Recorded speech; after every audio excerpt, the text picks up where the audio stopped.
Si yo tuviera que comparar la oferta de salud que tenemos en este país contra Colombia, Colombia nos lleva 25 años de diferencia en infraestructura. Es decir, yo podría decirles que los próximos 25 años voy a tener trabajo. Espero tener la salud para que eso se dé, ¿no? Entonces, eso fue lo que generó en mí la voluntad de dedicarme a salud. Y tengo una oficina que trabaja que viene desarrollando proyectos de salud desde antes que yo termine. Podríamos decir que tengo un poco más de 30 y tantos años haciendo salud y nada más que salud. En mi caso personal, a mí no me interesa hacer otra cosa. Ni deporte, ni vivienda, ni cultura, ni ocio. Ni comercio, ni oficinas. O sea, esa fue una decisión mía. Cuando yo tomo esa decisión, ¿qué genera? Una apuesta por enfrentar el mercado y, con el pasar del tiempo, una marca registrada, tengo que decirlo, en mi nombre, ¿no? O sea, la gente que busca hacer inversión en salud, escucha mi apellido y sabe que yo hago eso. No tengo página web, no tengo publicidad ni nada. El día que la tenga dejaré de dormir y no me conviene, ¿no? Entonces, les comento esto porque ustedes tienen que ir enfocando su futuro, no para que hagan salud, sino para que lo que hagan encuentre un nicho en el mercado. No todo es romanticismo, no todo es hacer lo que me gusta. Uno tiene, bueno, mejor si lo que te gusta te da de comer, ¿de acuerdo? Pero piensen porque hay muchísimos arquitectos en este momento dando vueltas por todas partes en este país, más los venezolanos, que también son arquitectos que están viniendo acá, más los españoles, ¿no? Que haya montones. Entonces la competencia se pone muy dura. Por lo tanto, ustedes tienen la oportunidad de poder planificar el futuro tomando una decisión que pueda significar una especialización. Y esto sí es importante. Todos somos arquitectos, pero pocos somos especialistas. ¿De acuerdo? Si yo voy a competir contra todos, estoy frito nuevamente. Especialícense, desarrollen un conocimiento que les genere un espacio. ¿Por qué les digo esto? Porque además de hacer salud, tengo 32 años como profesor de taller. Entonces sí sé de qué se trata hacer taller. Y fundamentalmente enfocado del 7º al 10º ciclo, ¿no? Y debo tener unas tal vez 60 o 70 tesis de haber dirigido. O sea que algo he caminado en este negocio. Y encima, tengo bajo mi responsabilidad la presidencia del Consejo de Exdecanos del Colegio de Arquitectos de Lima. ¿A qué voy con esto? No me reviento cohetes. Lo que quiero que entiendan es que cuando uno se mete y se propone algo, mientras uno no se desvíe de lo que se ha propuesto, va a encontrar y conseguir los resultados. ¿De acuerdo? Métanse eso en la cabeza porque es la única manera de llegar a algún lugar. Y no ser uno más, ¿no? Que ahora sí es difícil. Bueno, salud. ¿Por qué salud, no? O sea, ¿por qué trabajar salud? Primero que nada, entendamos qué significa esto. Lo que voy a hacer es una visión en el tiempo de cómo ha devenido en lo que es ahora arquitectura hospitalaria y cómo ha ido cambiando la visión de enfrentar este reto. Miren, empecemos con los griegos, ¿correcto? Antes de nuestra era, la atención de salud estaba en manos de sacerdotes y que tenían un dios, Esculapios, Asclepios. Es decir, para yo curar, no iba a cualquier lugar, iba al templo del dios de la medicina, porque esos sacerdotes me iban a atender. ¿De acuerdo? Así empieza todo. Y si retrocedemos en el tiempo, hasta el médico brujo de la tribu, el chamán.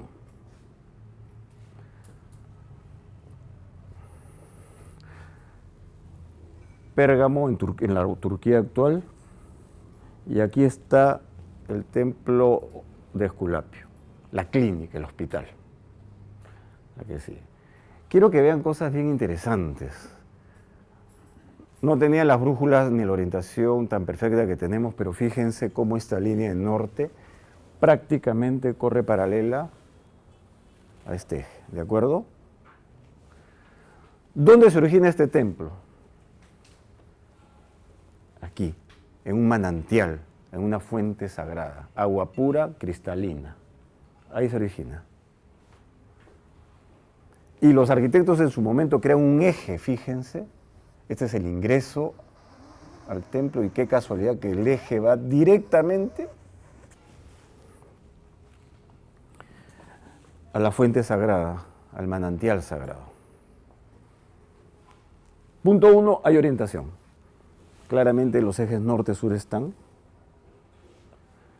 Hay un eje transversal que nos lleva a la fuente sagrada. Y hay una serie de elementos en donde de pronto el más importante es el templo de Esculapio y esta gran galería que es una columnata gigantesca. ¿Y por qué es importante esto? Porque aquí se colocaban a los enfermos, de acuerdo a la orientación, invierno y verano, para que reciban sol en la mañana, dependiendo si está, no se olviden que esto es el hemisferio norte. Entonces, esto no es gratuito. Esto tiene que ver con orientación, tiene que ver con ventilación, tiene que ver con sol y evidentemente con agua pura. Principios básicos para que uno sea sano hasta el día de hoy. Esta es un poco la vista. Y acá está el manantial sagrado con el eje transversal. Pero hay algo más. Tiene un teatro. O sea, no solo se cura, hay actividad de ocio, hay cultura. Fíjense, ¿eh? Tiene un teatro, ahí está. ¿Qué tiene que ser un teatro en una clínica, en un hospital? ¿No? Bueno, pues desde siempre quedaba claro que curando el espíritu curó el cuerpo. ¿Y qué mejor manera de curar el espíritu que dando distracción? Puede ser comedia, puede ser drama, pero ahí está el teatro.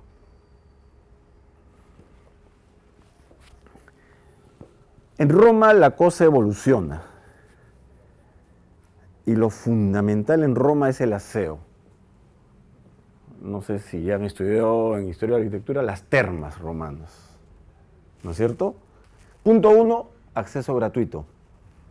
Fíjense, 2000 años atrás. Las termas son abiertas a todos los ciudadanos. En algunas se separaba por días hombres y mujeres. En otras podía ser hasta de uso mixto, dependiendo de los gustos.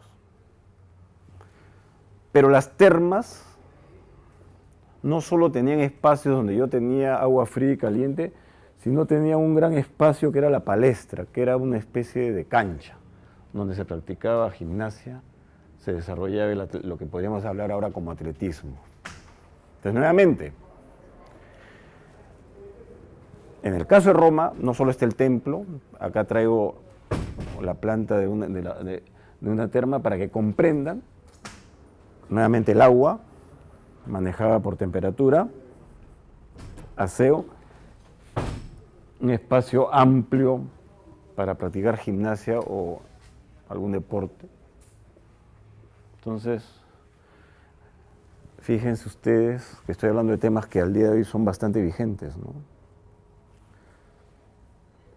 La que siga, por favor. En el año 700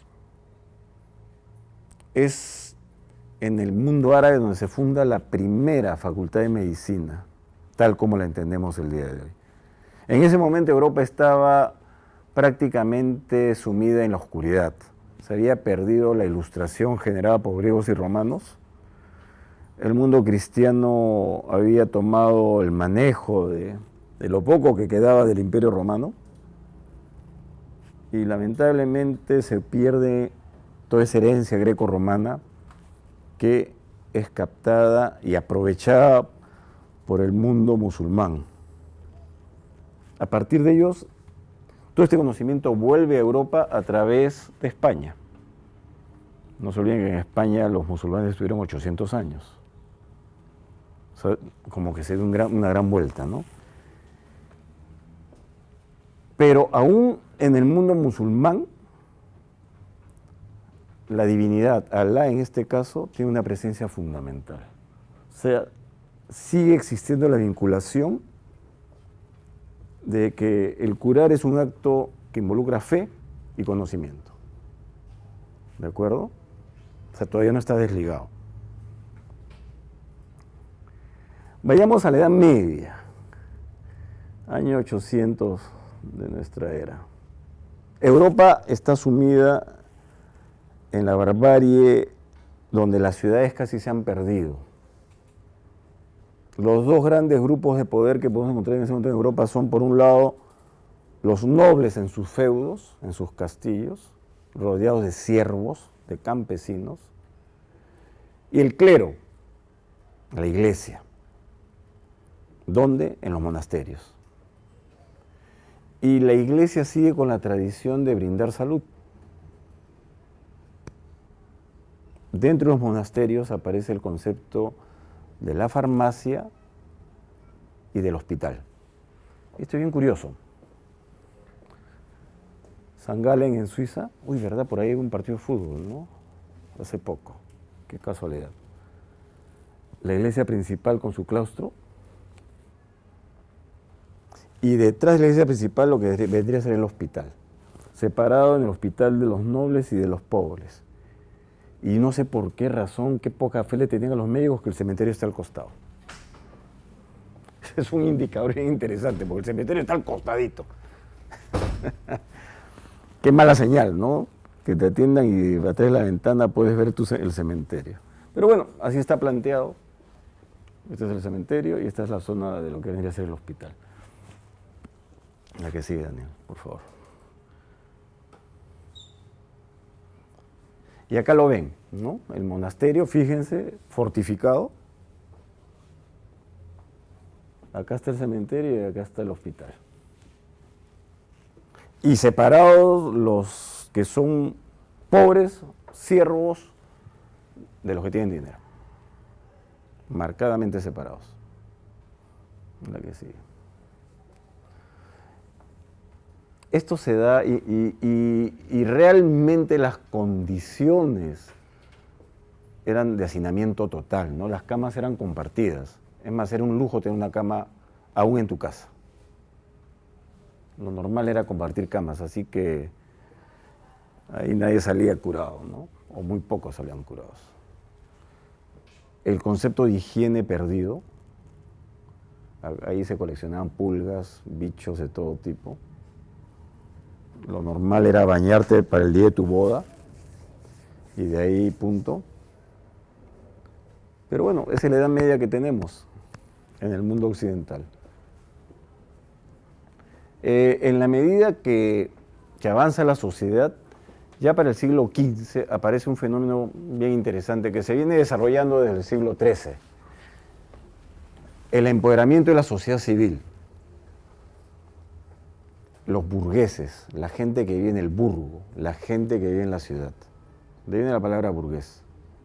Es decir, en Occidente nuevamente se rescatan las ciudades y lo interesante es que las ciudades comienzan a desarrollarse alrededor de ¿qué?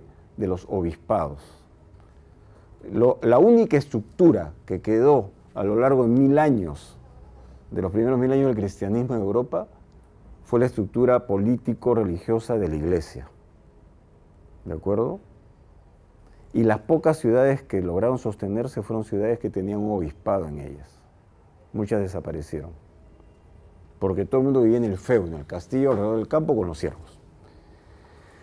En la medida que el comercio se comienza a desarrollar, y acuérdense de Marco Polo, comienza a volver el dinero, comienza a volver la riqueza a aquellos que no tenían nada. Y los comerciantes comienzan a desarrollarse. el comercio a lo largo de toda Europa y hacia Asia a través del mundo árabe. La canela, por ejemplo, ¿no? Que había que traerla de Asia. ¿Eso qué genera? Que la sociedad se recomponga. Y ya no es la sociedad solamente de alguna manera separada por el clero y por el señor feudal y sus siervos, sino que aparece en algo que al día de hoy todavía existe, los gremios, las guildas, el gremio de los talabarteros, de los textiles, el gremio de la lana, el gremio de los maestros masones, de los maestros constructores, de los cuales nosotros somos herederos directos. Por lo tanto, la sociedad nuevamente se comienza a articular. Y en la medida que esa riqueza viene, ya no es la iglesia la que da salud. Aparecen los hombres ricos, la familia Medici, por ejemplo, en Florencia, y ellos, para devolverle a la sociedad la riqueza que ellos tienen, comienzan a fundar hospitales, pero siempre manejados por órdenes religiosas. Pero la inversión es de la sociedad civil. Yo, familia Medici, voy a donarle a Florencia un hospital para los pobres. En vez de que se mueran en la calle, vendrán acá a ser atendidos. Pero aún así siguen siendo atendidos por órdenes religiosas. O sea, no se desliga todavía el curar como un acto de fe. ¿De acuerdo? Pero el paso importante es que ya son edificios de uso cívico, ya no son monasterios, ya no son iglesias. El concepto hospital como parte de una ciudad y no de una orden religiosa aparece. Lo más terrible de esa época era que vas a la guerra y terminabas herido. En ese momento no existía seguridad social, no existía Cruz Roja, y de verdad mejor era estar muerto que quedar herido. Ante ese fenómeno, en la Francia de los Luises, y estamos hablando de una sociedad que toda la vida estaba dedicada a guerrear con algún vecino, se crea esto, el Hospital de los Inválidos. Esto es en París, para dar acogida a todos los veteranos de guerra que no tenían dónde ser atendidos y darle un espacio digno de atención. En París. ¿Quién creen que está ahí abajo de esa gran cúpula? El más grande militar que ha tenido Francia, Napoleón. ¿No? Por lo tanto, empezamos a ver el primer atisbo de lo que significaría un servicio social. Ya la gente no queda abandonada a su suerte. La sociedad civil se hace cargo de sus veteranos de guerra. Entonces, esto comienza a evolucionar significativamente. Y no estoy hablando de nada que el día de hoy no exista. Pero estos son los orígenes. Dani, la que sigue, por favor. Ya a partir del siglo XVIII empieza un proceso contestatario con respecto a los dogmas de fe.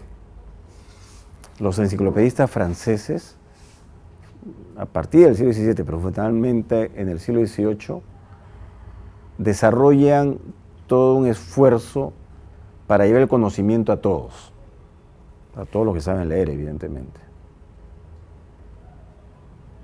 Y a partir de ahí empieza el periodo de la edad de la razón, es decir, la edad de la gente que sabe pensar, que sabe razonar.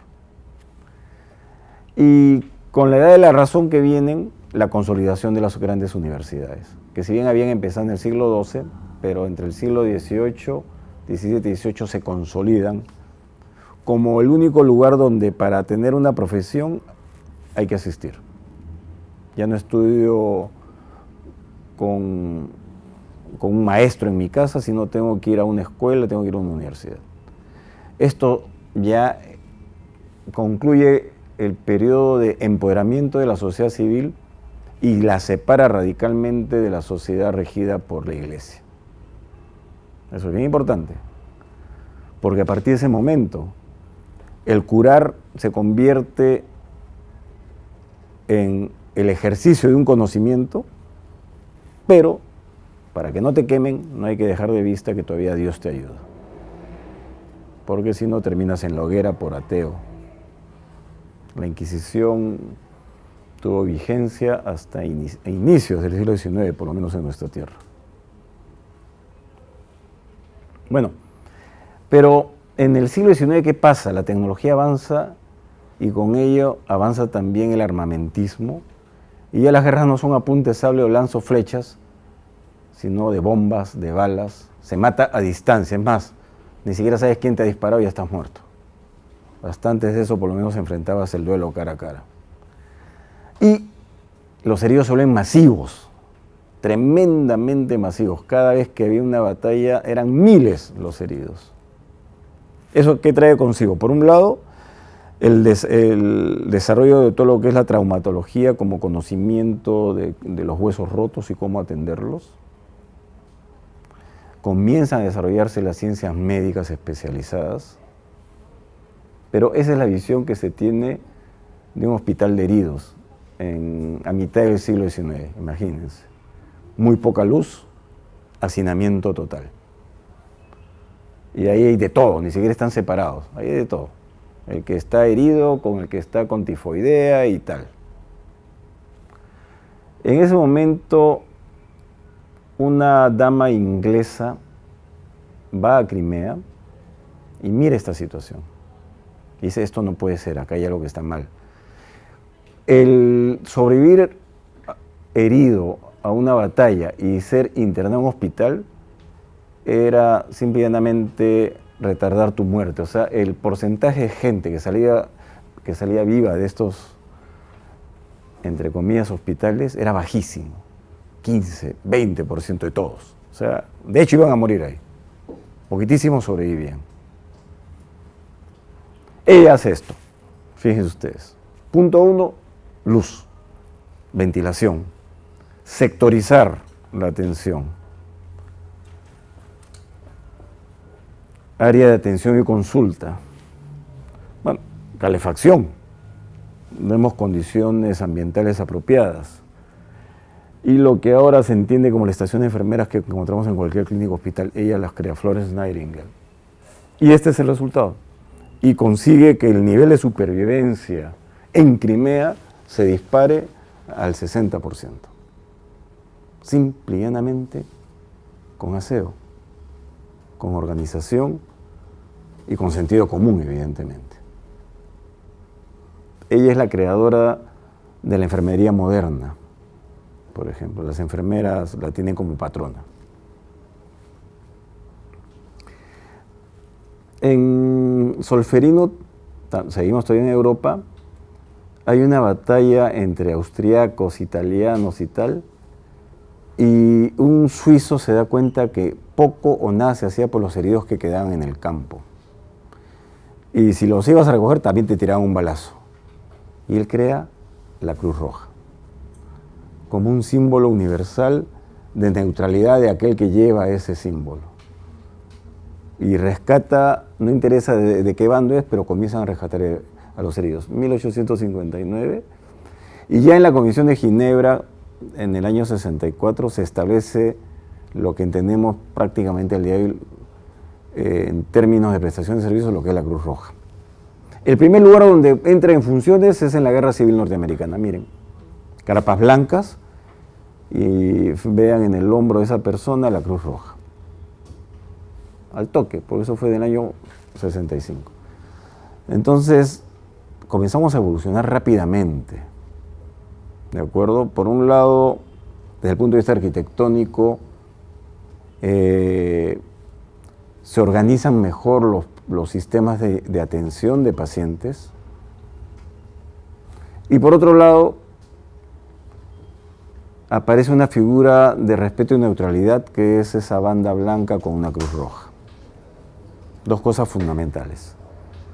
Pero el tema es que hasta, miren, 1865, la única manera de poder curar a una persona era palpándolo, oliéndolo, tomándole el pulso oliendo las orinas. No haya manera de ver el cuerpo humano vivo en tiempo real, que es ahora de lo más común. Dos cosas aparecen. Los rayos X, entró la tecnología a tallar acá, ya a finales del siglo XIX, y con Pasteur la microbiología. Por primera vez, usando un microscopio, se logra ver a profundidad, por ejemplo, la orina y de qué está compuesta, o la sangre. Pasteur y Röntgen son los más grandes impulsores del avance tecnológico en los últimos, 2000 años, hasta ese momento. Y si se habrán dado cuenta, ya no hablo de ninguna iglesia, de ningún sacerdote, ni nada. Estoy hablando de seres humanos, civiles, con conocimiento. Es decir, es la ciencia médica la que cura y es la tecnología la que ayuda a auscultar, a diagnosticar y a curar. Nunca está de más tener algún santito ahí para rezarle, ¿no? Pero en esencia es el ser humano con su conocimiento, con los instrumentos que crea, el que cura, la que sigue. Entonces imagínense, ¿no? En el siglo XX lo que vemos son grandes guerras, tremendas guerras, que generan infinidad de heridos, infinidad de muertos. Y la que sigue, Daniel. Y en el periodo de entreguerras, además, altísima destrucción.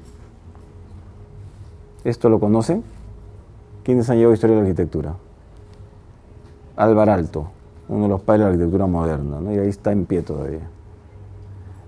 Entra a tallar como diseño arquitectónico la visión de un edificio con ventilación, con iluminación, con amplitud de espacios, ¿no?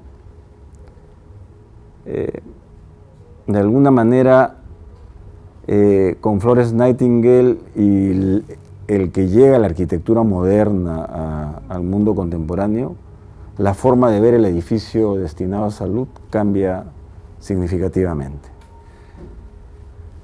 La que sigue. Pero también cambian las ciudades porque estaban destrozadas, arrasadas. Y en el periodo de entreguerras surge el concepto de la seguridad social. El Estado no puede abandonar a sus enfermos, ni siquiera a los heridos, a sus enfermos. Por lo tanto, todo aquel que trabaja dará un aporte a un fondo que servirá para atender al que se enferma. Ojo, ya no es el monasterio, ya no es el mercader rico, ni el rey. En este momento ya es el Estado como institución la que se va a encargar de dar servicio de salud y de atender a los enfermos. Sin embargo, y esto tiene que ver con el auge de nuestra sociedad en el periodo entre guerras, y a raíz además de las guerras, las ciudades comienzan a volverse metrópolis o megalópolis. La gente comienza a dejar el campo para ir a vivir a la ciudad, porque efectivamente en la ciudad hay electricidad, hay teléfono, hay mejores condiciones para el agua, para el desagüe, cosa que no se encuentra en el medio rural. Y eso hace que más de un arquitecto de esa época diga que una vivienda no es otra cosa que una máquina donde uno vive. Por lo tanto, un hospital es una máquina donde se cura gente. Y aparecen estas cosas monstruosas y gigantescas, 1100 camas en un solo edificio. Imagínense la cantidad de gente que entra y sale todos los días, solo como familiares visitando a esos 1100 pacientes. Y en el Perú no nos quedamos atrás, ¿no? Tenemos este hospital, casi 1800 camas, el hospital Rebagliati, ¿no? Si nosotros asumimos unas 4 personas por cama, trabajadores, más no menos de 2 visitantes por día, si multiplican 1500, 1800 por 6, ese es el volumen de gente que todos los días entra y sale de este hospital, a toda hora. 7000, 8000, miles de personas. O sea, esa es la carga que soporta un edificio destinado a salud, cuando es masivo. Una máquina para curar. A finales del siglo XX empieza todo un cuestionamiento de esa visión de la arquitectura. Y acá hay un análisis bien interesante. En la Edad Media, cuando vemos el monasterio, esto que es verde es la proporción de área verde versus área construida. Fíjense. En el siglo XX hay más área construida que área verde. Se genera el cuestionamiento y de alguna manera, en este momento de globalización, nuevamente estamos rescatando el concepto de naturaleza.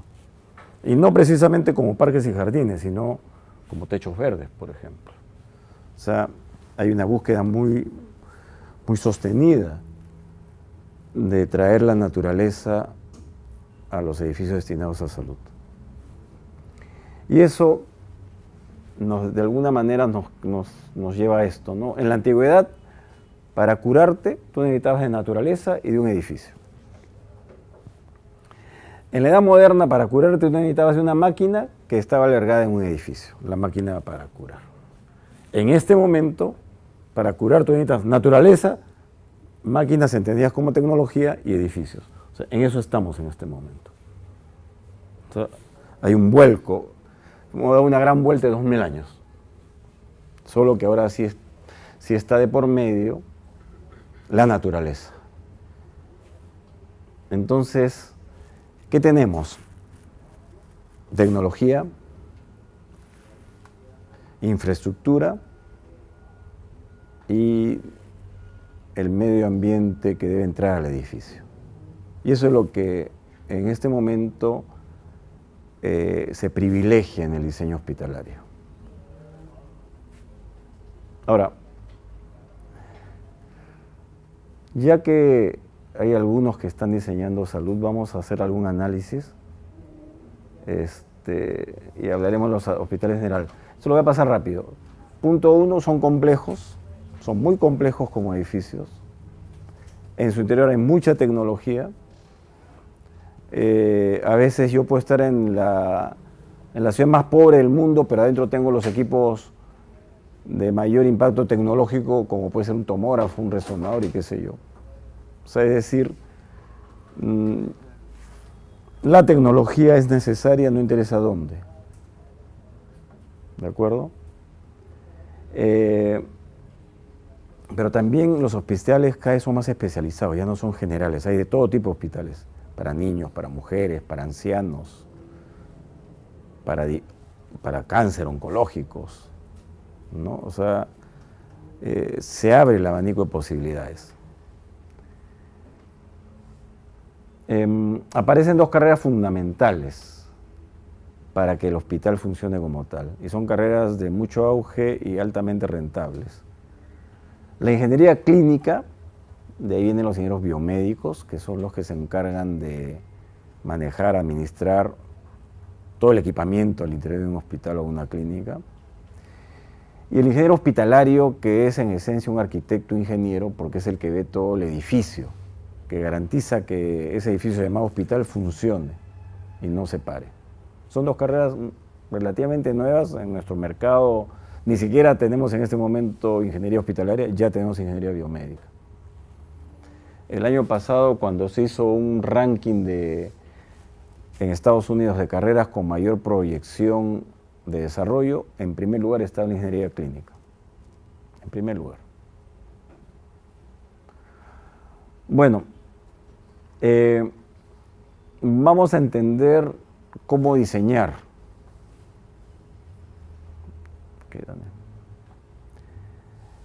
Cuando uno diseña, y de pronto tómenlo de la manera más abierta, yo puedo diseñar a partir del usuario objetivo. ¿A quién va a estar dirigido el diseño? ¿Quién va a usar el edificio que voy a diseñar?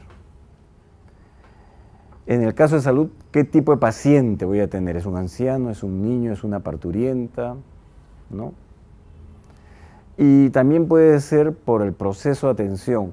Es una posta médica en un pueblito, es un hospital en una ciudad, o de pronto es un hospital tan complejo que es único en todo un país. O sea, es decir, hay diferentes grados de complejidad, ¿de acuerdo? Pero creo que acá es lo interesante, porque esto de acá es como yo enfoco el diseño en general. Paréntesis, aunque no crean, en taller yo no hago salud. Hago cualquier cosa menos salud. A mí me interesa que mis alumnos aprueben y no quiero complicarles la vida. Es una ironía, pero te lo digo, Daniela, yo en taller no hago salud. Porque sé lo difícil que es. Tendría que tomarme un año para llegar a un resultado medianamente aceptable, ¿no? Pero bueno, cada facultad, cada quien tiene su formato. Cierro paréntesis. El lugar. Entendamos el lugar. Miren, y esto, voy a sacar esto, ya está haciendo calor, igual me escuchan, entiendo, ¿no? Hagan lo que hagan, estén en algún lugar, estén en una ubicación. Diseñen lo que diseñen, esto lo voy a sacar. Y esto es una metodología que la pueden aplicar para cualquier diseño, eso sí les va a servir. Si yo doy un tema de diseño, diré dónde está ubicado, ¿verdad? Y a partir de ese lugar tengo que tener en cuenta una serie de cosas. Y este es un checklist. ¿Cuál es el entorno físico? O sea, la ubicación, ¿cuáles son las condiciones de ese lugar? ¿Está en la sierra, en la costa, en la selva, en el desierto? ¿Dónde está? Hay un entorno físico, porque yo puedo estar en costa y puedo estar en una quebrada, como puedo estar en un bosque, como puedo estar en una isla. Hay un entorno social. Hay un conjunto de seres humanos a los cuales yo le voy a dar este edificio. Y ese entorno social probablemente tenga condiciones culturales singulares.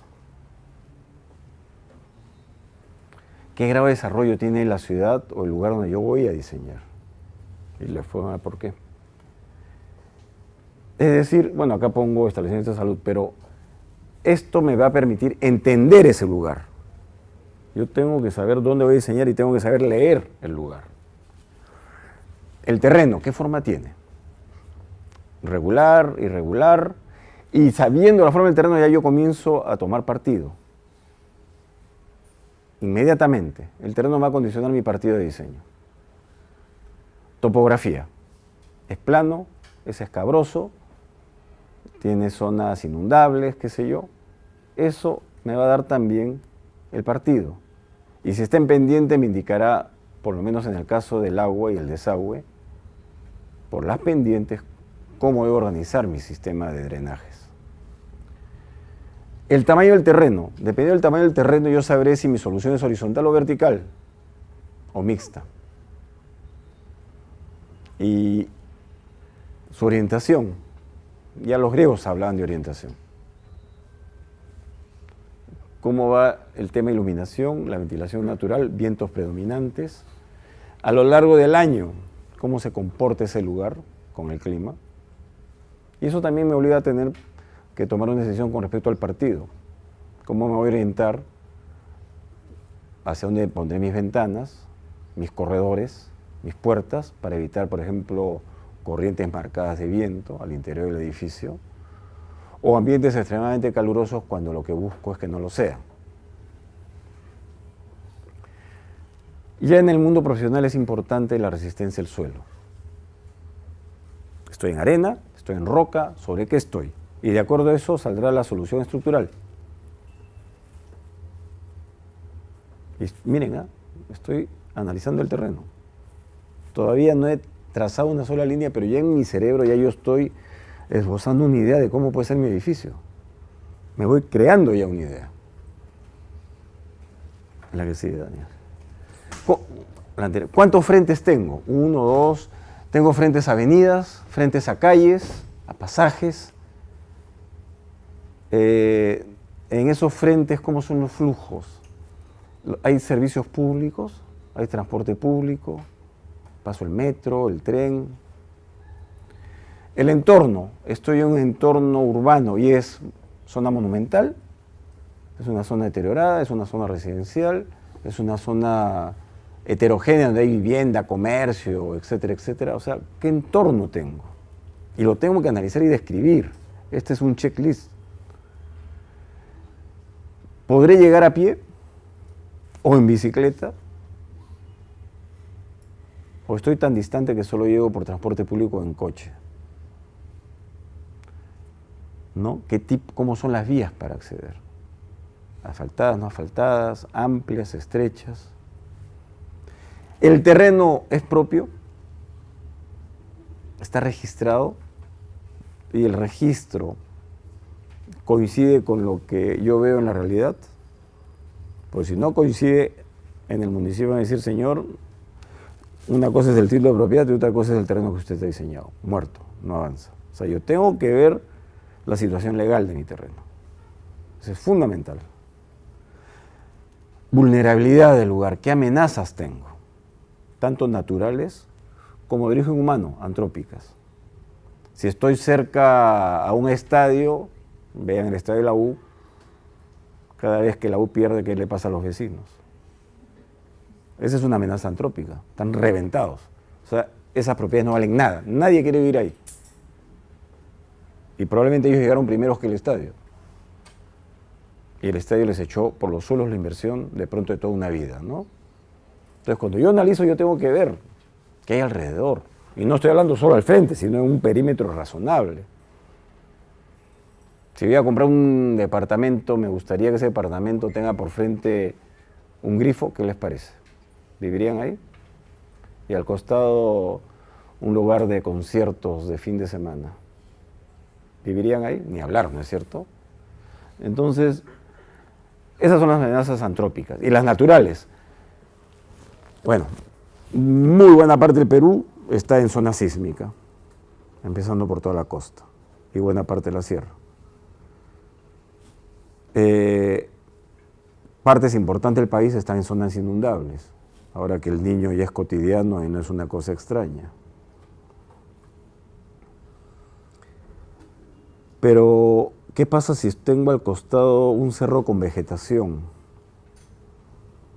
y la gente ha talado los árboles de ese cerro? Tengo una amenaza tremenda de deslizamientos cada vez que llueva a los aludes. O estoy en una quebrada y viene el huaico. Yo sí que es el mejor ejemplo, ¿no? Entonces, yo necesariamente tengo que analizar la ubicación de mi terreno con todas estas consideraciones. Diseñe lo que diseñe. Acá olvídense que estoy hablando de salud. Esto ya es para todo. La que sigue. Y por ejemplo, miren acá, esta es una foto interesante, es del Hospital 2 de Mayo. ¿Dónde está la mayor concentración de carros? Y blancos. Miren, carro blanco, blanco, blanco. ¿Saben qué hay acá? La puerta de emergencia. Taxistas. No hay que ser muy genio para saber que todos los taxistas harán doble o triple fila esperando que alguien salga. O sea, acá me han creado un conflicto de transporte. ¿Por qué? Porque la emergencia está acá. Justo, miren la concentración de carros que hay acá.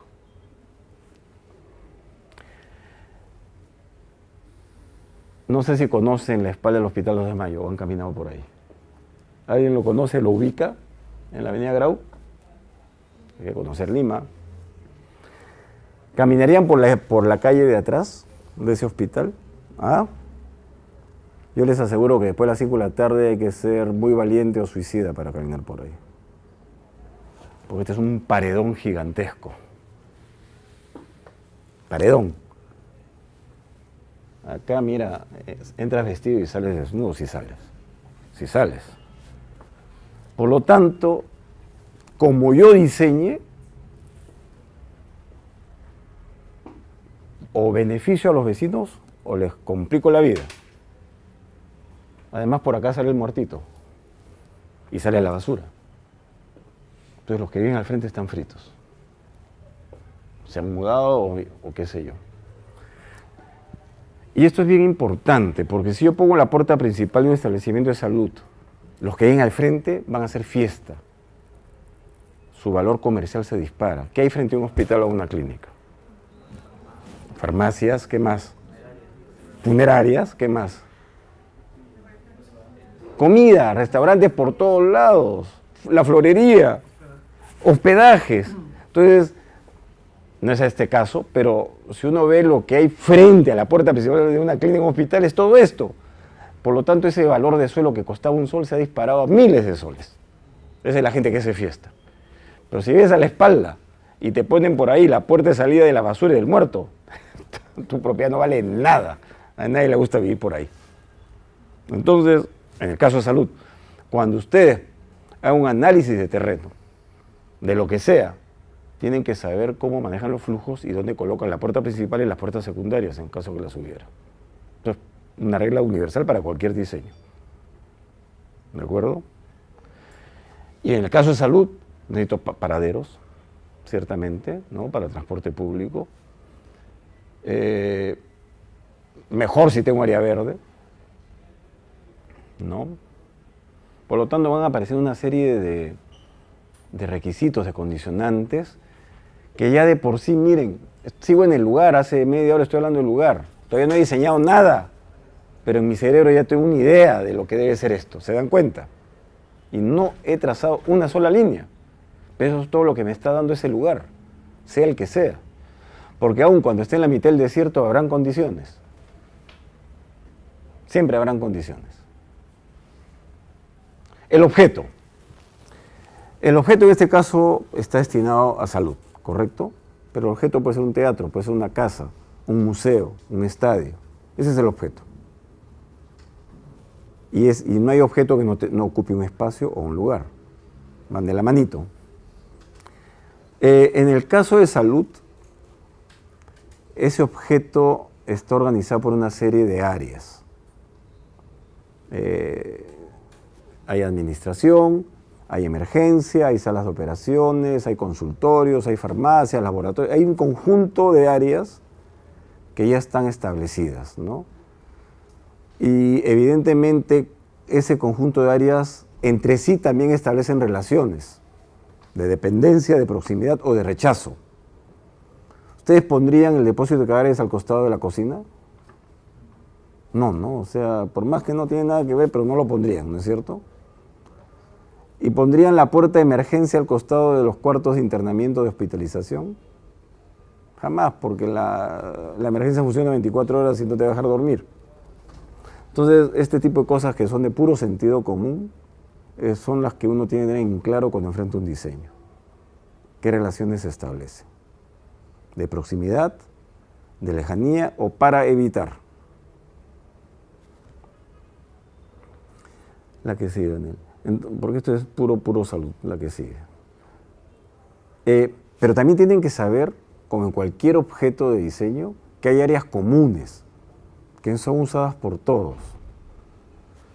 Bueno, el vestíbulo principal, por donde está la puerta principal, todo el mundo pasará, o gran parte de todos pasarán por ahí. Habrá una cafetería, por ejemplo, ¿no? Un auditorio. Yo no uso la palabra iglesia, capilla ni nada, zona de meditación. Porque hasta un ateo tiene derecho a tener un lugar de tranquilidad cuando está sufriendo la pérdida de alguien. Entonces para mí, y los trato de diseñar como lugares de meditación, sin ninguna carga simbólica religiosa. Por lo menos esa es mi postura, ¿no? Los estacionamientos son fundamentales y siempre nos olvidamos. Miren, y eso está normado, cada distrito, cada municipio tiene sus condiciones para definir los estacionamientos. De todo.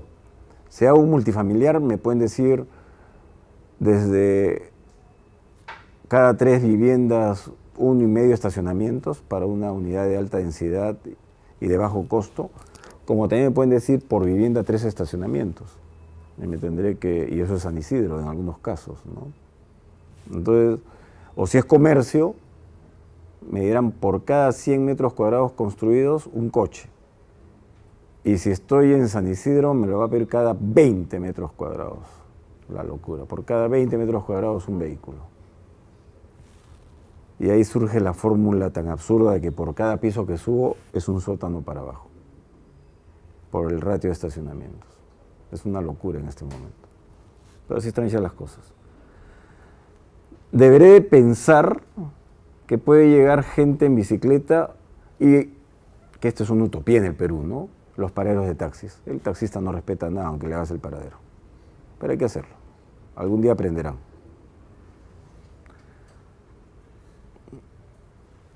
Y podría llegar a un cuadro de relaciones donde, para los que están en salud, en esencia esto que hay acá adentro es lo que entendemos como clínica: consultorios, rayos X, laboratorio, farmacia, hospitalización, salas de operaciones. Eso es lo que entendemos que es una clínica.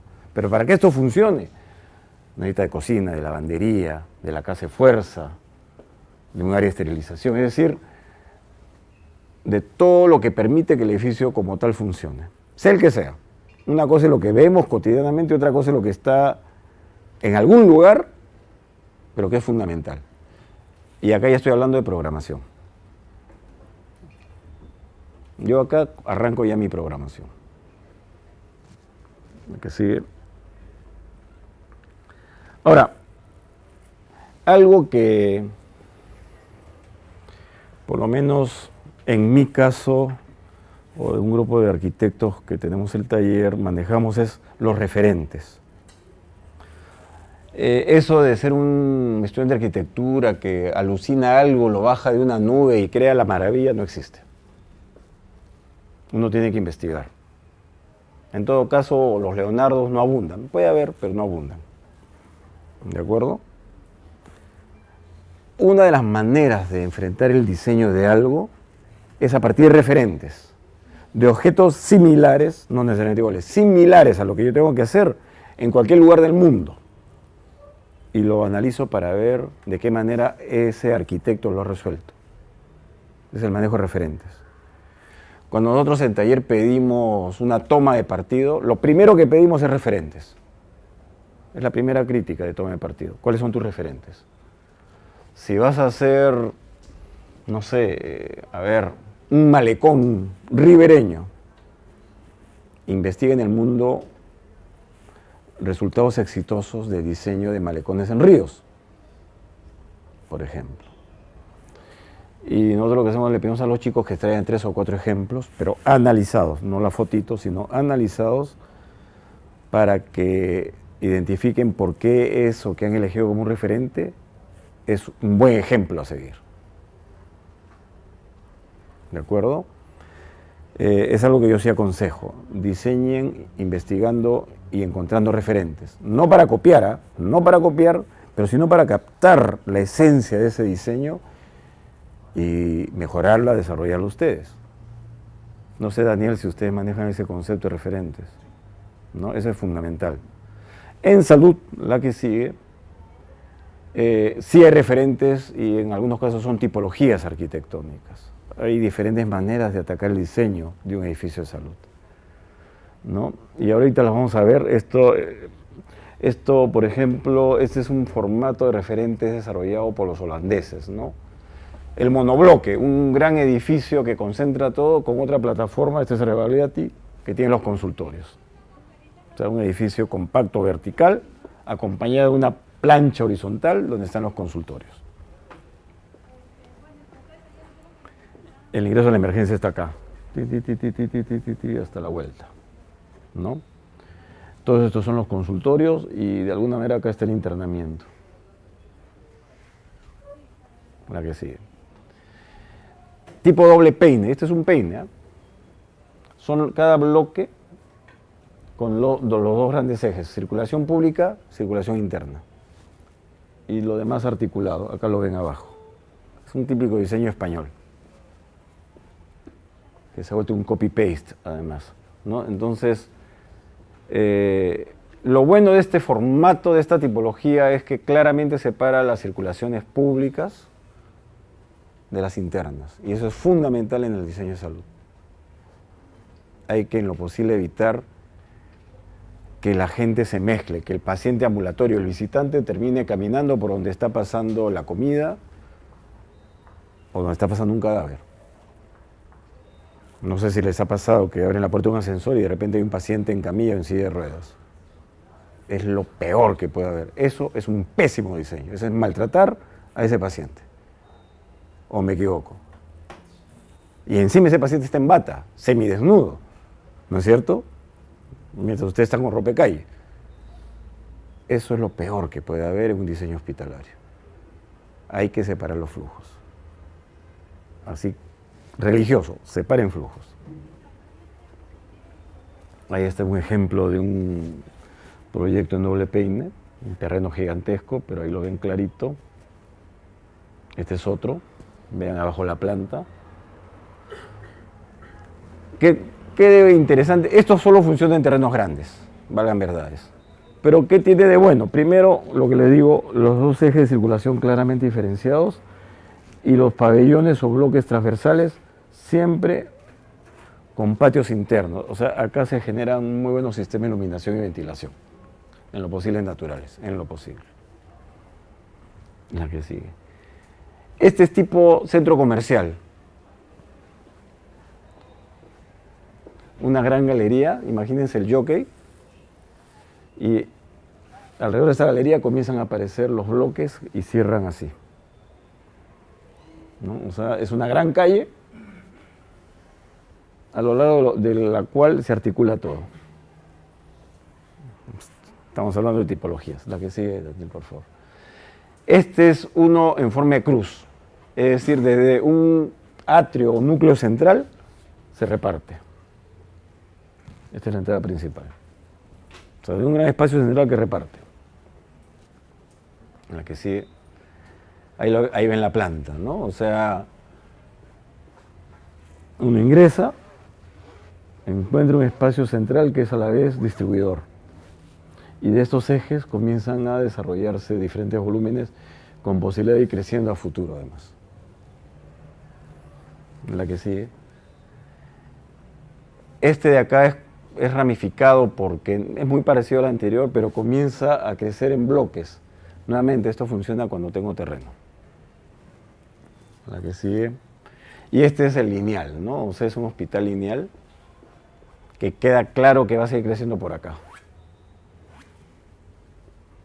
Está clarísimo, ¿no? Cómo está la propuesta y tiene puentes, tiene elementos de conexión, ¿no? Cada cierta distancia. Listo, Daniel. O de pabellones, ¿no? Miren, este es un gran eje, como una gran columna vertebral, a la cual se anclan o se atan diferentes edificios.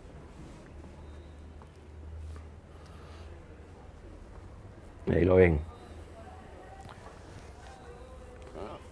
Ahora, la tercera pata de esta mesa es el ser humano. La primera es el lugar, la segunda es el objeto que analizaremos como diseñadores, y la tercera y fundamental son los usuarios, los seres humanos que van a consumir, que van a trabajar, que van a visitar ese edificio. Nuevamente, esto no es solo salud, esto es para cualquier tipo de diseño. Y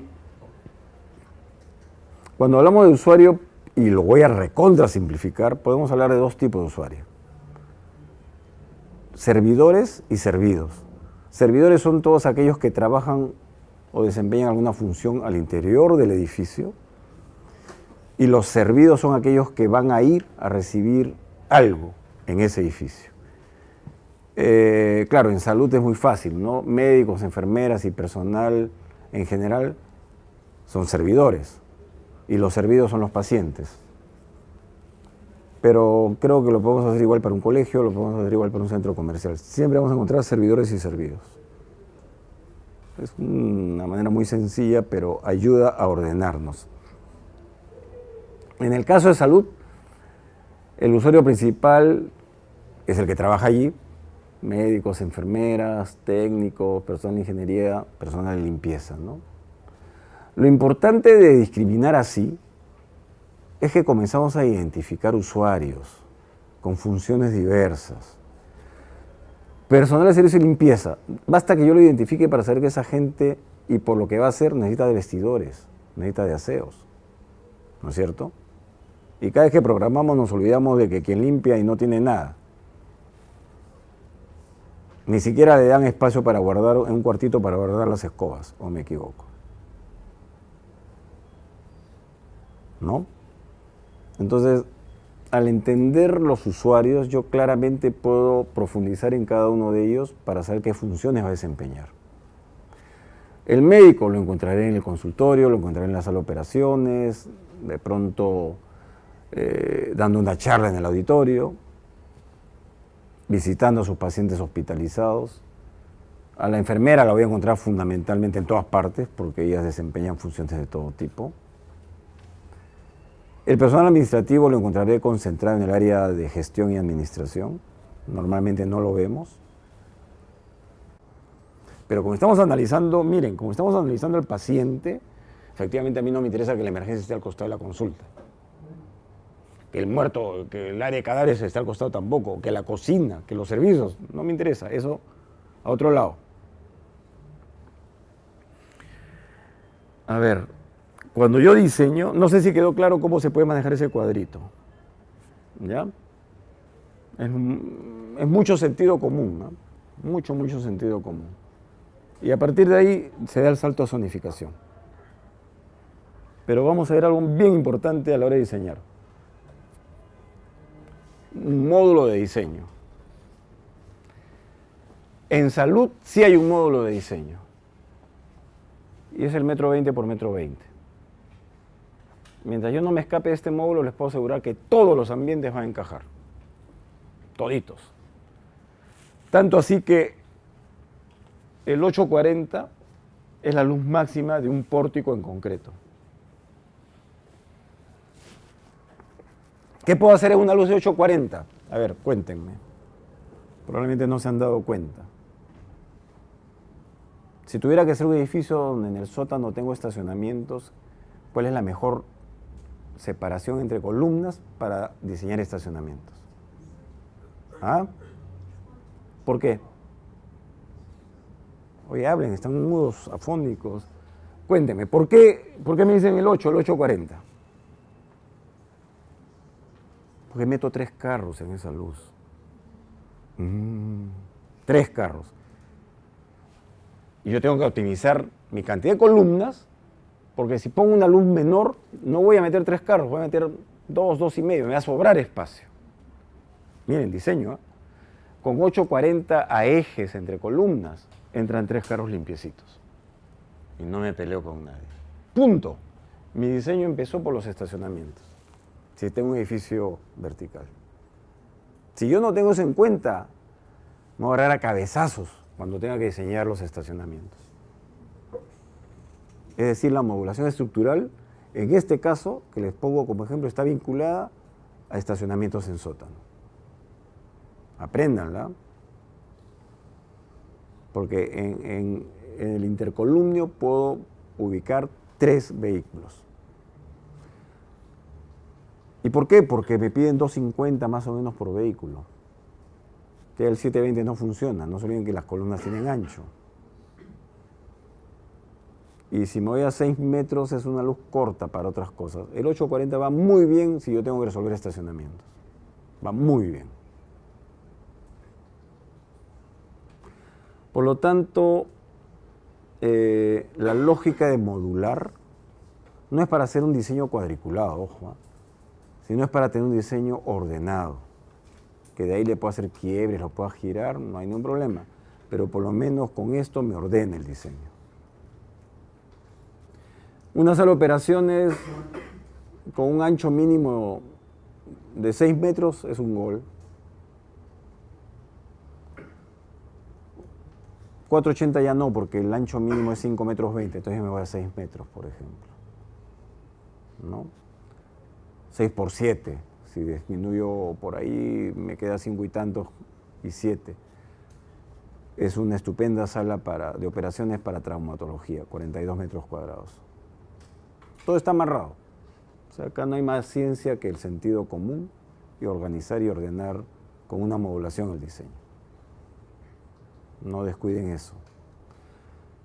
Y hasta lo puedo manejar en vertical, no solo en horizontal. Nosotros diseñamos en 3 dimensiones. La altura libre al falso cielo es 3 metros. Al falso cielo. Y todas las instalaciones que están entre el falso cielo y el cielo. Entonces probablemente esté ya por los 4,20 metros, que es 360 más 60. Tengo el medio módulo. El ancho de una mesa de trabajo, 60 centímetros, medio módulo de 1,20. Todo está amarrado y estoy hablando en pies, no en metros. Y funciona muy bien. La puerta para una habitación, para que pase una camilla, es 1,20 metros. Ahí lo tienen. ¿De acuerdo? Entonces, con la modulación prácticamente resuelven todo.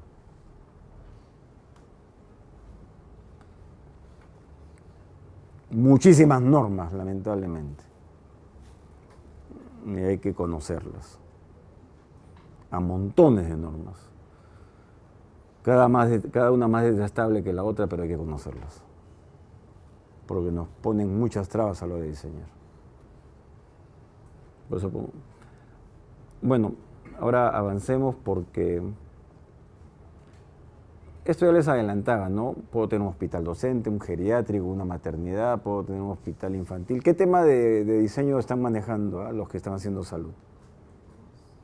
Pero general. Un 2-2 es un hospital general, ¿no? Pero puede ser un 2-2 especializado en algo. Para niños es un 2E, un pediátrico. Ya, a ver, vamos a leer en un rato eso. Esto es como un resumen, ¿no? Un buen proyecto, después de todo lo que he hablado, tomen esto como resumen. Que esté bien ubicado, es decir, que la gente pueda llegar. Asequible, es decir, que además permita que todos puedan no solo acceder, sino usar. Una cosa es accesible y otra cosa es asequible. Y viene la accesibilidad. Discapacitados de todo tipo tienen que tener la facilidad de acceder y transitar por ese hospital. Adiós barreras arquitectónicas.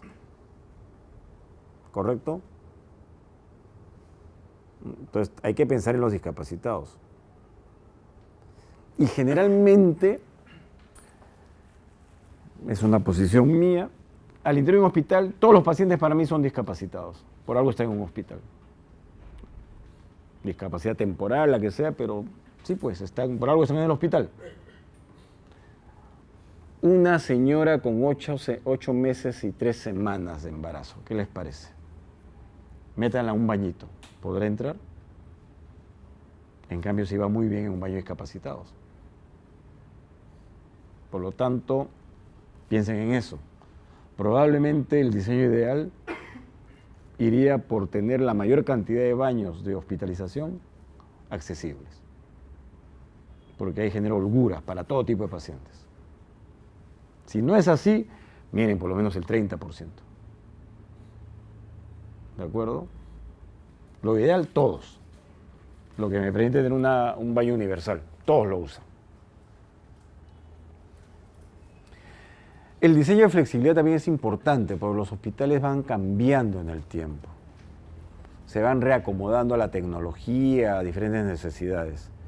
Por lo tanto, me conviene tener un diseño de pórticos, columnas y vigas y de pronto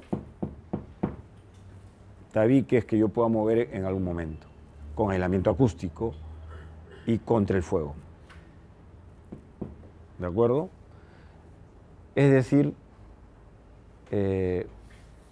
los hospitales siempre están cambiando. Eso es lo interesante. Yo tengo clientes por más de 20 años que me siguen llamando. Por comprar un equipo nuevo, hay que remodelar, hay que cambiar. Bestial, la chamba nunca para. Y para eso necesitamos flexibilidad. La organización espacial entre las diferentes áreas, ¿no? A través de circulaciones, de corredores horizontales y verticales. Y no sé si... retrocede una, por favor. ¿Puedes retroceder, Daniel, una más? Miren, avanza. Cuando yo hablo de la organización espacial, no solo estoy hablando de las circulaciones donde van las personas. En un hospital hay muchísimas instalaciones, de todo tipo. Van a ver una foto. Y también eso implica dejarle los recorridos por donde esas instalaciones serán instaladas. Necesito ductos horizontales y verticales. Mientras menos tuberías estén empotradas, mejor. Ojo, miren, mientras menos tuberías estén empotradas, mejor para el diseño. Especialmente pensando en mantenimiento y reparación. Entonces yo necesito ductos verticales y horizontales de instalaciones. En lo posible entender pues que uno no es que un paciente no es una máquina, un robot, es un ser humano, ¿no? Darle calidad a ese espacio arquitectónico, que no se sienta como un florero puesto en una cama, ¿no? ¿De acuerdo? Eso también es bien importante. Nosotros no somos números de camas, somos seres humanos. Y necesitamos dar calidad espacial a los ambientes donde yo tengo los pacientes. ¿A qué sigue, Daniel?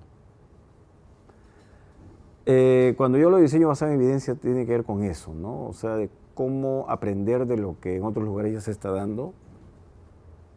Punto 1, miren, estos son criterios bien interesantes. Darle a los pacientes de hospitalización vista y acceso a un entorno natural. Parques, jardines, techos verdes. Es decir, acercarle la naturaleza a los pacientes. ¿Se imaginan ustedes estar 24 horas en una cama por días y días y días? Cuando probablemente no hay razón para que estén ahí. Es decir, pueden llevarlos a un jardín, pueden llevarlos a un lugar donde se distraigan. La evidencia ha demostrado que gente que tiene contacto con la naturaleza se cura más rápido, por lo tanto se va a su casa más rápido. Y no vuelve al hospital, no recae, porque tuvo la vida al costado. En lo posible, todos los espacios públicos, como salas de espera y consultorios. A ver, ¿cómo son las esperas y los consultorios de los hospitales públicos? De lo más espantoso. Sillas pegadas a una pared de un corredor, ¿o me equivoco? ¿Ah? Pues eso está mal, y es nuestra plata, ¿qué tal raza? ¿Por qué me metes en un corredor, no? Que ni siquiera ventila. Ya estoy enfermo y encima me deprimes. Que vean a espacios abiertos, que no estén encajonados en un corredor, que estén en salas de espera, pero que abran espacios. Ojo con eso, ¿eh? Condiciones de diseño. Los acabados constructivos. ¿Por qué los hospitales tienen que tener pinta de hospital? El mismo color medio verde, el mismo tipo de piso. ¿Se han dado cuenta o no? ¿Por qué no tienen, no sé, otros acabados que den vida, que hagan que la gente se distraiga viendo algo de luminosidad en los colores? Vamos a ver algunos ejemplos. La parte acústica es fundamental. Hay mucho ruido en un hospital, mucha máquina con pitos y alarmas y todo. Hay que controlar la acústica. Un falso cielo, por ejemplo, ¿no? Para evitar reverberancia.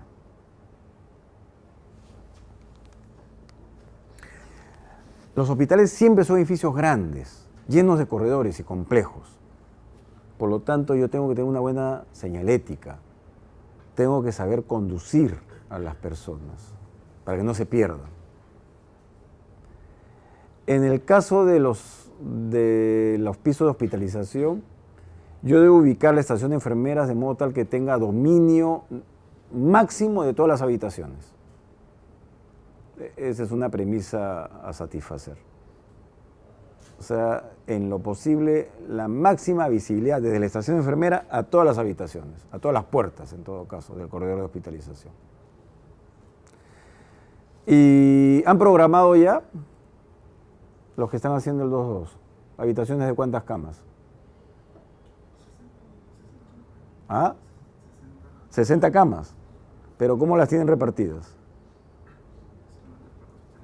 No, ya sé, pero ¿cuántas camas por habitación? Jamás. Una cama. Jamás 2 camas. Miren, miren lo que les estoy diciendo. ¿Saben? A ver, imaginemos una cama, una habitación con 2 camas, ¿ya? A uno le gusta, no sé, el grupo 5 y el otro la pastorcita Guaracina. Y a los dos les han traído su radio. ¿qué hacemos? Van a matar. Cada cual pone lo suyo. O a uno le gusta ver fútbol, al otro le gusta ver, no sé, novelas turcas. Y están a la misma hora las dos cosas. ¿Qué les parece? ¿Se aguanta o no se aguanta estar así? Y uno tiene una familia ultra numerosa y el otro no tiene familia. Y a la hora de la visita vienen hasta los ahijados del vecino. ¿Qué les parece? Es decir, la evidencia ha demostrado que las habitaciones compartidas no funcionan. Salvo casos muy especiales, ahorita les explico. A nivel mundial, lo que queda claro es que un paciente se recupera mejor si está en un entorno privado y no compartido. Olvídense de habitaciones de más de una persona.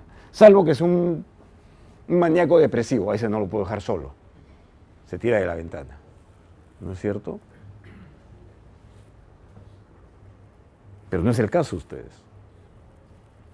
Por lo tanto, habitaciones individuales y todas con baño. Nada de baño público, ¿eh? Por favor, nada de ir saliendo con el poto al aire al baño del corredor.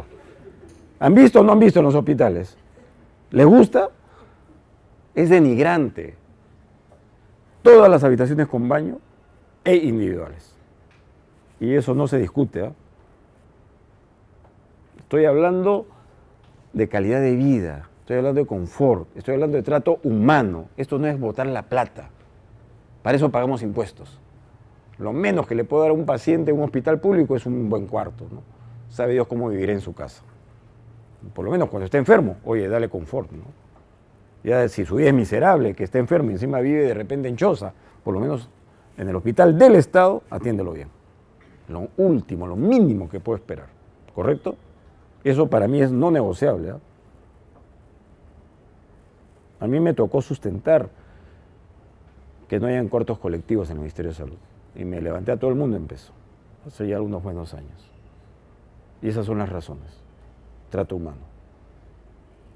¿Correcto?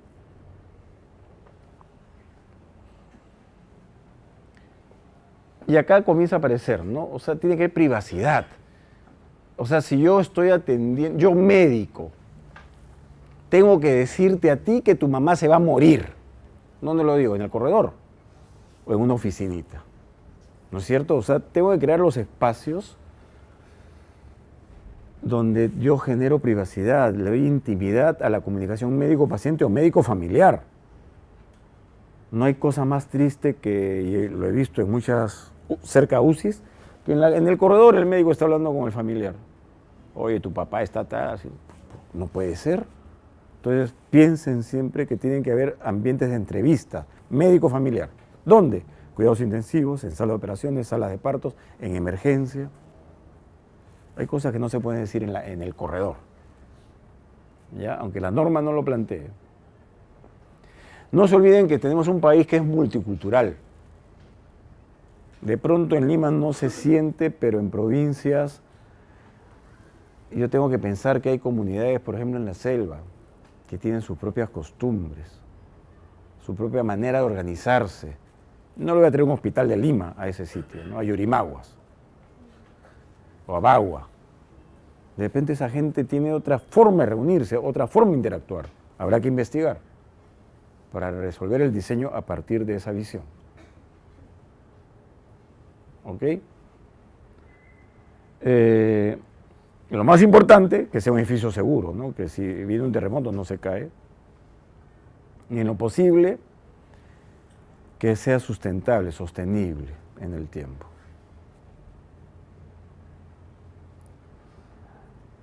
Ya está. ¿Puedes avanzar? Ya, estás retrocediendo, Dani, espérate.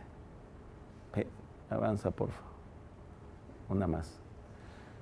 ¿Cómo son los hospitales en otros lugares? Descentralizados, ya no tenemos edificios grandazos. Y aún acá, ¿no? O sea, a veces el mejor médico no está acá, sino de repente está en Colombia o está en Miami, ¿no? Entonces tengo que hacer telemedicina. O sea, el espacio físico desaparece y trabajo a distancia. Avanza, Daniel, por favor. Pero también, por ejemplo, este es un proyecto interesante en la India, No podían hacer muchos hospitales, decidieron hacer uno solo bajo el concepto de una ciudad. Esta es una ciudad hospitalaria. Pasa para que vean la escala. Pasa a la otra.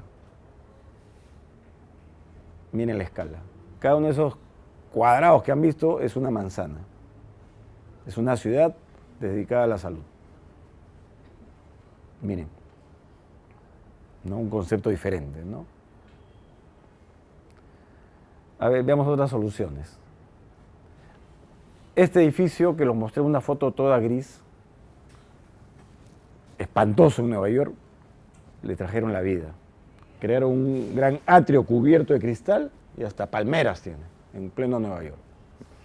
Es un concepto válido, ¿no? La que sigue.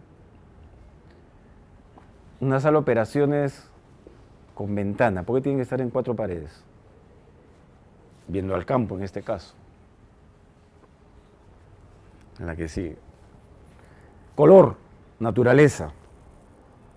Todos los pacientes pueden salir ahí. Miren, ese es para un asilo, para ancianitos. Jardines terapéuticos. Este está en un techo, no hay plantas, hay piedras. Está en un techo. Y este es el río, ¿eh? Con sus puentes.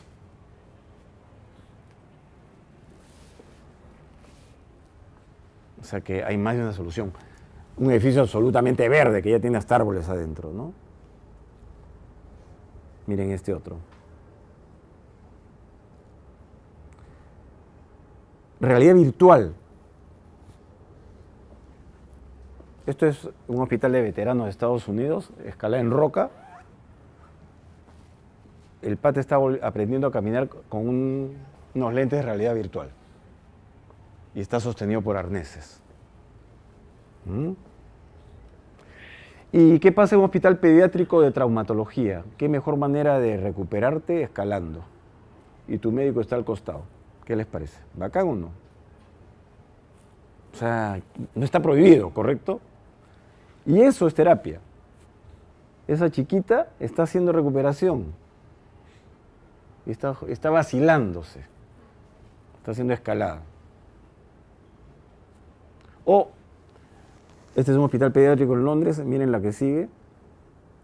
El niñito ve y al costado, en la otra foto, el colegio. No porque estés enfermo no vas a dejar de aprender y estudiar.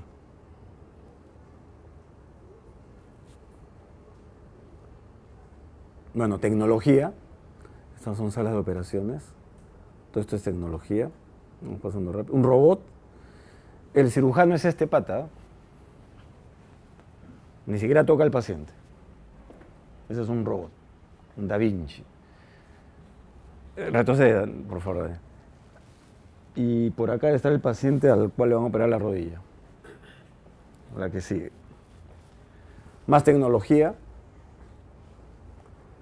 Otra sala de operaciones. Otra. Este es un cuarto de unidad de cuidados intensivos. También equipos, mucho equipo. Cuando uno diseña salud hay mucho equipamiento. Y hay que diseñar pensando en el equipamiento. Miren, una UCI. Un baño accesible. Ya la ducha no tiene sardinel. Si no te sacas la chochoca, te vas de cara, ¿no? Olvídense de sardineles en duchas, en salud.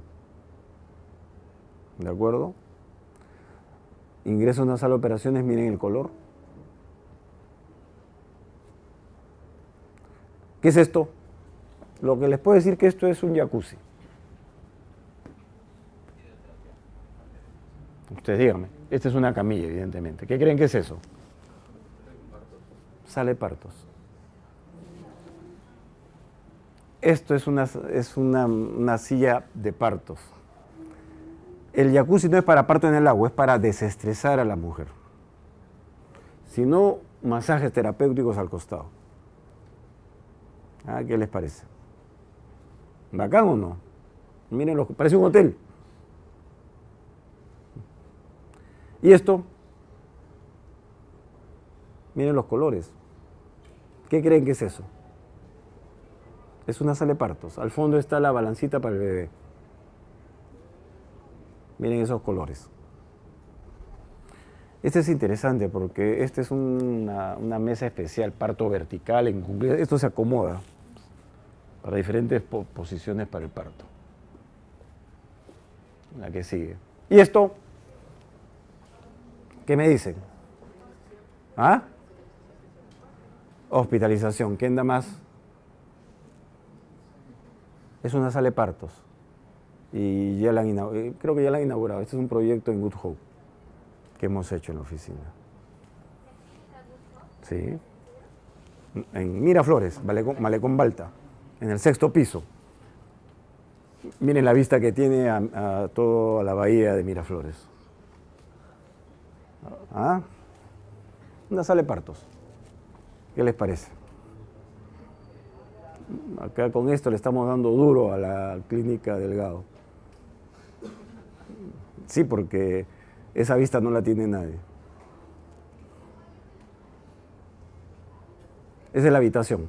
Ahí al fondo está el Club Terrazas.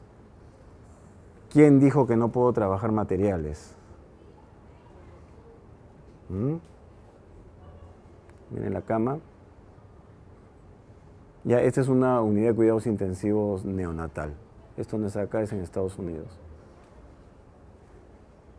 El sillón para la mamá, para que acompañe al niñito. ¿No? Los puestos de enfermeras. Esta es otra. Esta es una más convencional. Un área de procedimientos en emergencia. Imágenes, un tomógrafo. Estos son cubículos de observación en emergencia. Una estación de enfermeras. Un consultorio, no tiene que ser muy grande.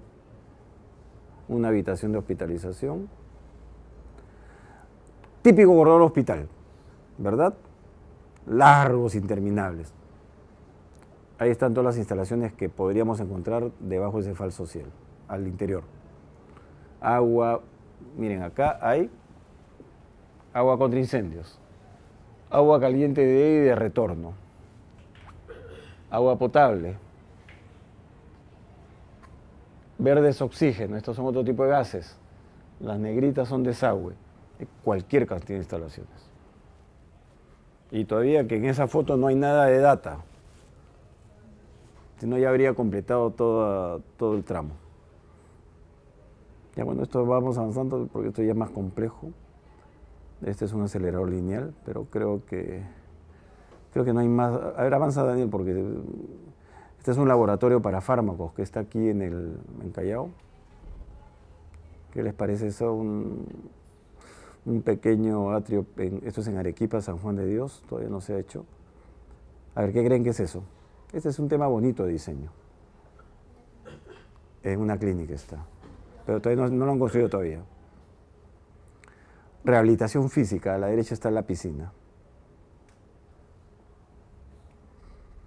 No tiene por qué parecer hospital. Hay que divertirse a la hora de diseñar. Y esta es otra clínica que se va a hacer acá en Cayetano Heredia. Esto arranca ahorita. Bueno, yo creo que, porque esto no se acaba nunca, y ya son las 5. No sé si, porque quiero hacer algún ejercicio. Preguntas. No sé si esto les ha servido para darles una visión de lo que es hacer arquitectura en salud. Yo puedo seguir hablando, pero creo que lo mejor es que ustedes, quiero ver si hay más acá. Lo mejor es que ustedes, especialmente los que tienen el tema, pregunten. Sí, no, ahí acababa.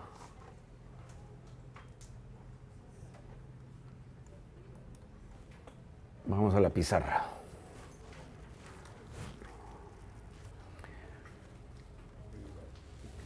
¿Ah? Sí, yo creo que sí. A ver, no sé si, especialmente los que tienen el tema, ¿qué dudas tienen de su proyecto? ¿Qué problemas tienen? La visión de lugar, objeto y usuario, ¿les sirve? ¿Les ordena el diseño para lo que sea? Yo creo que sí, ¿no? O sea, les puede permitir enfocar mejor cualquier tema de diseño. Esas tres condicionantes de alguna manera encierran todo lo que tenemos que tener en cuenta. Lo que pasa es que son bien amplias. ¿Ya? Eso para los cursos de taller. Algo que no se pueden olvidar, miren, no hay edificio más complejo inventado por el ser humano que un hospital. O estoy mintiendo, o estoy hablando en la arrogancia del que hace hospitales. ¿Qué me dice? A ver, ¿qué me dice? ¿He dicho una barbaridad o he dicho una verdad? A ver, ¿qué piensan? Desde el momento que se inaugura un hospital, no va a parar de funcionar. 24 horas del día, los 7 días de la semana, los 365 días del año. Hasta que haga el terremoto y lo tire abajo, o sabe Dios qué. O sea, los hospitales son edificios diseñados para no parar de funcionar. ¿Cuántos otros edificios aguantan ese reto? ¿Ah? Una central nuclear, probablemente. Pero después, nada. En algún momento cierran. El centro comercial, el cine, el comercio, las oficinas cierran, ¿no es cierto? O bajan tremendamente su funcionamiento. Bueno, un hospital no baja su funcionamiento. O sea que estamos hablando de un edificio que tiene que estar diseñado, que tiene que tener acabados, materiales, instalaciones que aguanten el uso continuo. Por lo tanto, no es barato hacer hospitales. Su costo por metro cuadrado es bastante alto. Porque tengo que hacer un edificio que dure prácticamente 30 años, 40 años, si no es más, ¿no? En el Perú tenemos hospitales que vienen desde el virreinato. Y ahí están.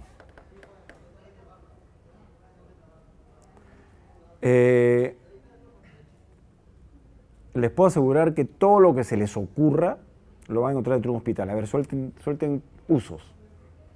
A ver, los reto. Educación. ¿Hay o no hay un hospital? Hay. Bueno, salud de todas maneras, esa es su razón de ser. Culto hay. Tenemos educación, culto. Comercio.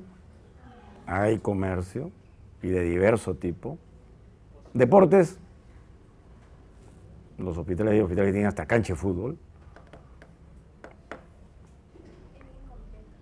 Es completo. Energía nuclear ahora. ¿Qué me dicen? ¿Hay o no hay energía nuclear? ¿Quién dice no? ¿Y quién dice sí? ¿Qué me dicen? Miren, un hospital que desarrolla tratamiento de cáncer tiene equipos que generan altísima radiación. Eso es energía nuclear. Y que están en búnkers, en ambientes. Había un diseño ahí, pero cuyos muros tienen 2 metros de espesor de concreto, más el techo de 2 metros de espesor. O sea, hay energía nuclear. ¿Hay industria? Ajá. ¿Hay o no hay industria? ¿Qué me dicen? En los hospitales están las maestranzas, en los hospitales grandes. El mobiliario lo sueldan, lo arreglan, lo reparan, lo pintan. O fabrican mobiliario. O sea, hay actividad industrial. En algunos hospitales hasta grifos han habido. En todo caso hay grandes almacenes de combustible para que funcione el grupo electrógeno cuando se va la luz. O sea, también tengo de grifo. Panaderías, ¿sabrán?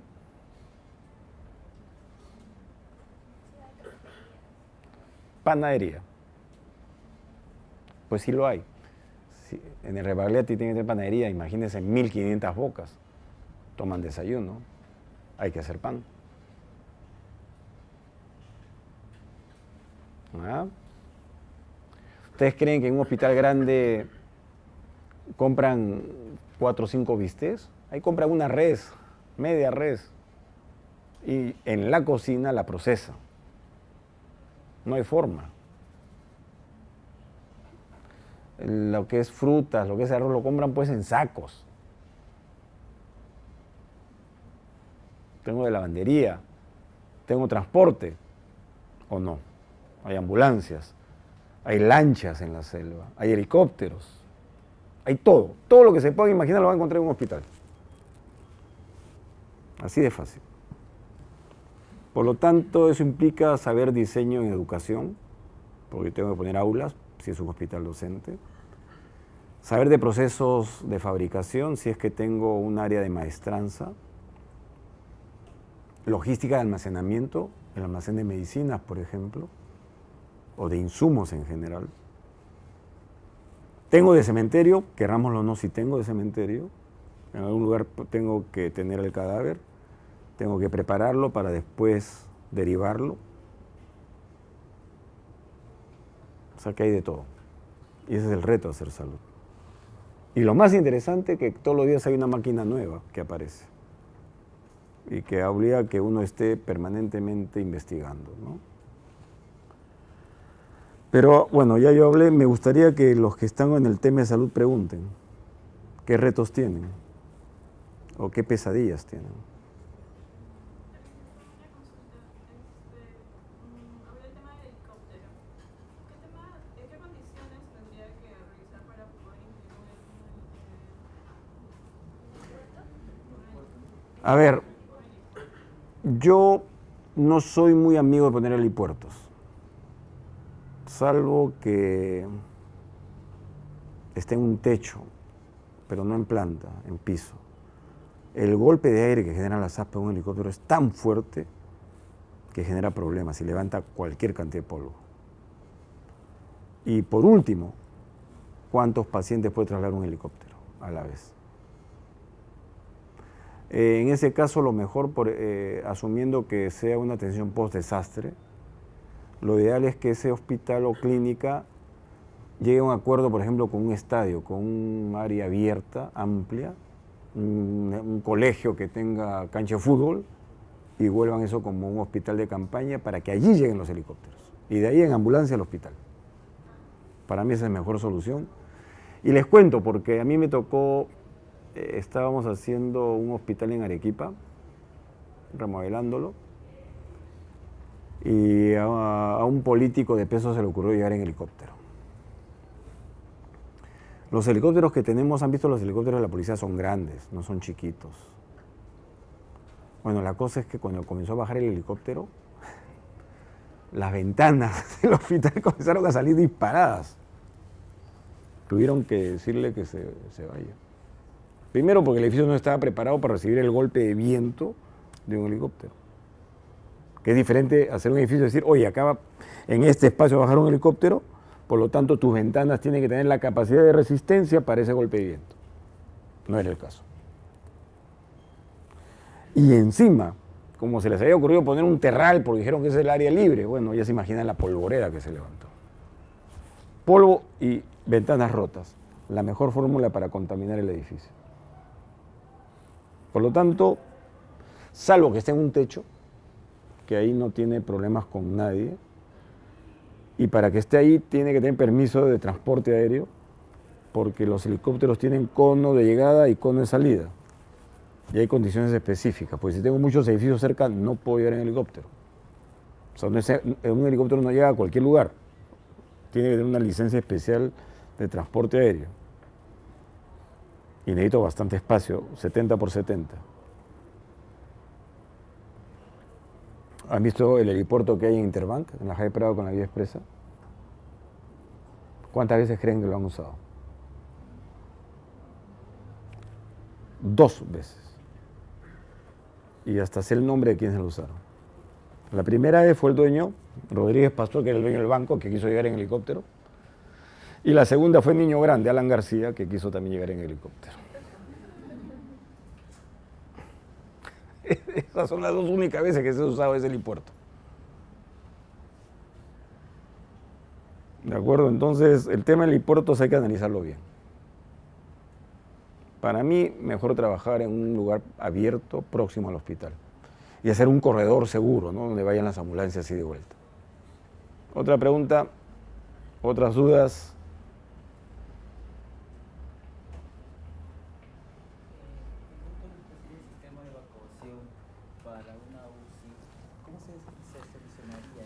Bien simple, la UCI no se evacúa.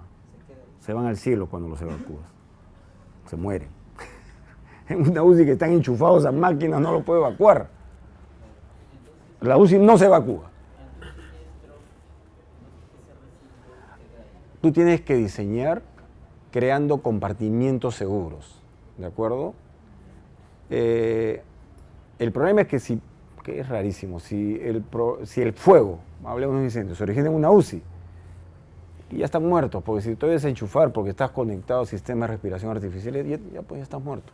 Tendría que estar con un ambú dándote ventilación, ¿no? Pero ¿cuántos aguantan eso? Entonces, en principio las UCI no se evacúan.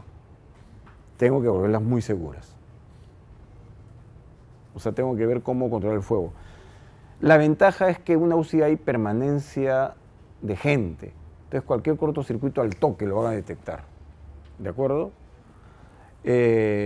Los incendios que eventualmente se generan en hospitales es en zonas donde no hay gente.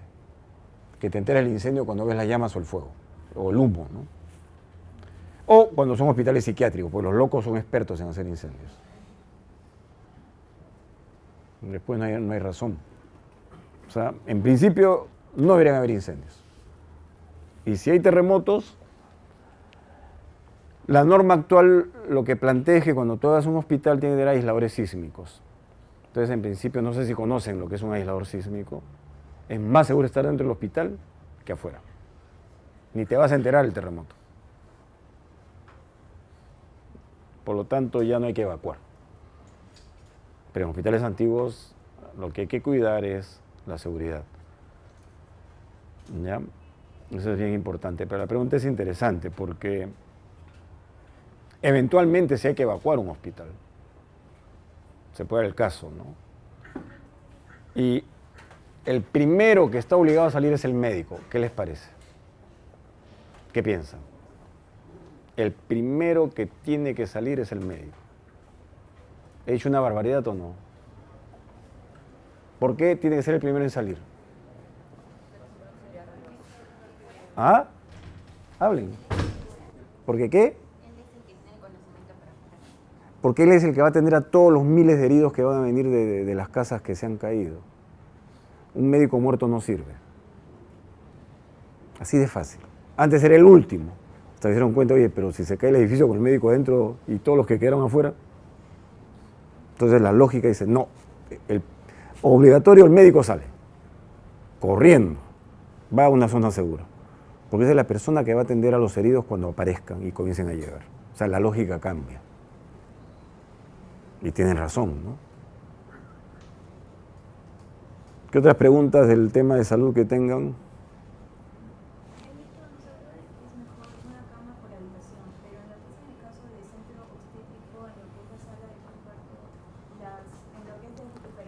No, ese es por puerperio, ese es diferente, ¿no?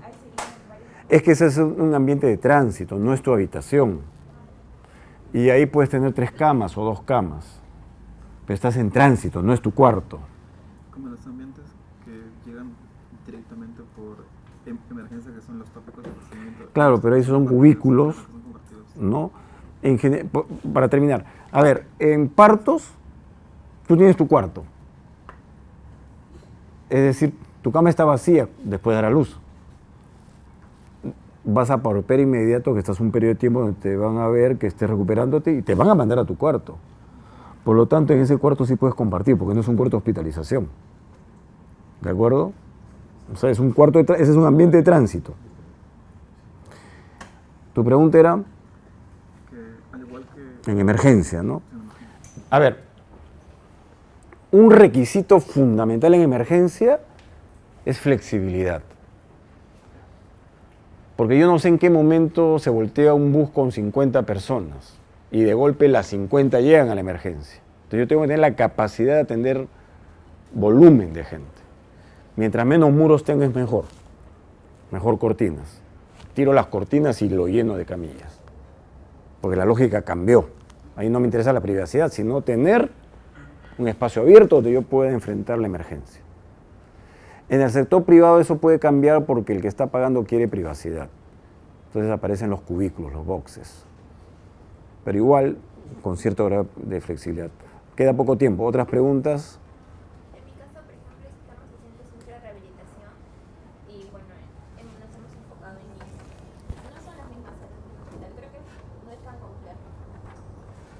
Es que es otro tipo de complejidad, porque tú tienes que manejar acá, no sé cuál es el programa, necesitas una piscina terapéutica para niños y en esa piscina tienes que hacer locomoción. No es una piscina como la entendemos, ¿ah? Porque si yo he perdido de alguna forma mi habilidad para caminar, me tiene que volver a enseñar a caminar. Y no hay mejor manera de aprender a caminar que en agua, porque tu cuerpo no pesa. Entonces hay unas bandas en el agua donde uno camina y tiene unas barandas. Y la pared eso no es una piscina hundida, sino elevada porque el terapista, el terapeuta te está mirando a través de un cristal para ver que tu sistema locomotor tenga el ritmo, tenga el movimiento apropiado. Son piscinas elevadas.